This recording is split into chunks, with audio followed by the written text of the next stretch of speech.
Hi සුබ දවසක් ඔයාලා හැමෝටම. ඔන්න අදත් මම වෙනද වගේම ඔයාලට අරගෙන ආවේ වෙනස්ම විදිහකට හදාගන්න පුළුවන් මස් කරි රෙසිපි එකක්. ඉතින් මේ මස් කරි එකත් හරිම ලේසියෙන් ඔයාලට හදාගන්න පුළුවන්. එහෙනම් අපි බලමු මේ මස් එක හදාගන්න අපිට අවශ්‍ය කරන්නේ මොනවද කියලා. වීඩියෝ එකේ ඩිස්ක්‍රිප්ෂන් එකේ අවශ්‍ය අමුද්‍රව්‍ය ටික දාලා තියෙනවා. ඔයාලට එතනත් බලා ගන්න පුළුවන්. මුලින්ම මස් කරියකට අවශ්‍ය 3-5 එක හදාගන්න ඕනේ. ඒකට මම වාජනයක් ලිපේ තියලා ගම්මිරිස්සට තේ හැඳ, මාදුරු තේ හැඳි භාගයක්, තූදුරු තේ හැඳි භාගයක්, කුරුඳු කෑල්ලක් එකතු කරගන්නවා.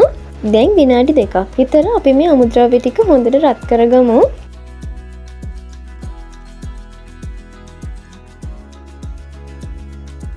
අමුද්‍රව්‍ය ටික හොඳට රත් කරගත්තට පස්සේ මම ඒ ටික හොඳට ග්‍රයින්ඩ් කරගන්නවා.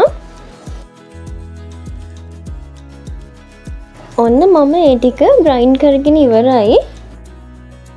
ඊළඟට මම ආපහු භාජනයක් ලිපේ තියලා ඒකට තෙල් ටිකක් එකතු කරගන්නවා.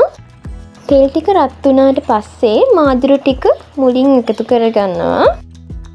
ඊට පස්සේ රතු ලුණු කරපිංච එකතු කරගන්නවා.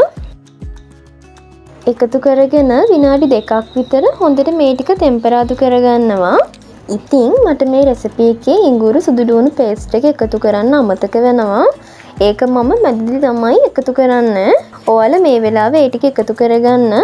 ඊළඟට මම කහ කුඩු ටිකක් රස පදමට ලුණු එකතු කරගන්නවා.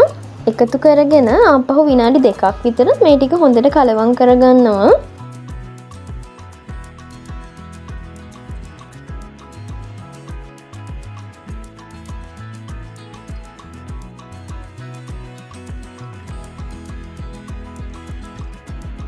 ඒ ටික හොඳට කලවම් කරගත්තට පස්සේ මම දැන් චිකන් ටික එකතු කරගෙන චිකන් ටික හොඳට කලවම් කරගන්නවා.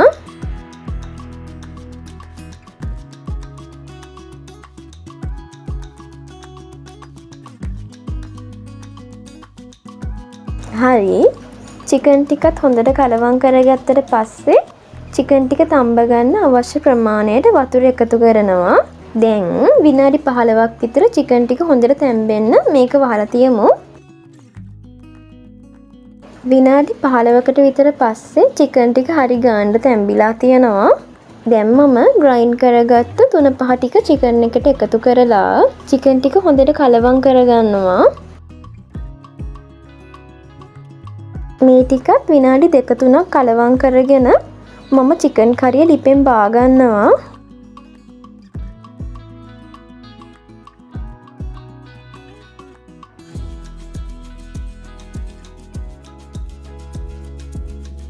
ඉතින් මේ තියෙන්නේ වෙනස්ම විදිහකට මම හදාගත්ත චිකන් කරි එක. ඉතින් මේක මාරම රසයි. ඒ වගේම වැඩි වැඩ නැතුව හරිම ලේසියෙන් මේ චිකන් කරිය හදන්නත් පුළුවන්.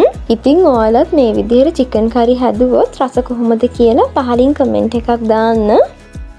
මගේ වීඩියෝ එක බලුවට ඔයාලට ගොඩාක් ස්තුතියි.